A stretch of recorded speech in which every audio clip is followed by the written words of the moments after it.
તો જય માતાજી મિત્રો, કેમ છો બધા મજામાં? આઈ હોપ તમે બધા મજામાં રહેશો. તો આપણે સવારમાં માતાજીના દર્શન કરી લીધા હતા, દીવાબત્તી કરી લીધા છે અને હવે આપણે થઈ ગયા છે તૈયાર.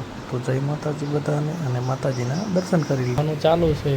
આપણે સવારમાં ગુજરાતીનું તો પહેલાં ચા જોઈએ. જો ચા બની ગઈ છે આપણે હવે, અને ચા પી અને નીકળીશું આપણે કામે. જો ચા અને આપણે લાકડીયા ગાંઠિયા ખાવાના છે. સવારમાં મજા આવી જાય. જો આપણે લાકડીયા ગાંઠિયા ખાય અને ચા પીને અને નીકળશું આપણે કામે. સવારમાં તો ચા પીવી પડે, તો આપણે ચા પી લઈએ અને પછી તો આપણે ગાડી લઈને નીકળી ગયા કામ ઉપર. હવે નીકળીએ. જો છે વાડીનો રસ્તો જબરદસ્ત, જઈએ છીએ આપણે કામ ઉપર. તેનો રસ્તો બધો જોવો. ત્યાં તો આપણને પવનચક્કી જોવાનું હવે મન થયું. ચાલો આપણે પવનચક્કી જોઈ લઈએ કેટલી ઊંચી છે. જુઓ, જતાં મેં પવનચક્કી જોઈ તો એમ થયું કાલો ને જોતા એ પવનચક્કી.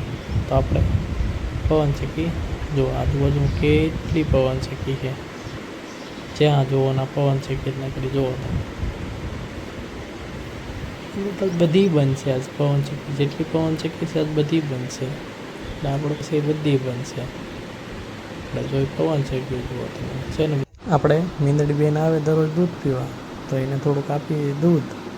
જો કરે છે ઉતાવળ કે મારે દૂધ પીવું છે. આપણે એનો વાટકો અલગથી રાખેલો જ છે, તો આપણે એના વાટકામાં દૂધ નાખી દઈશું એટલે દૂધ પીને જતી રહેશે. જો દરરોજ સાંજનું જમવાનું તૈયાર થઈ ગયું છે.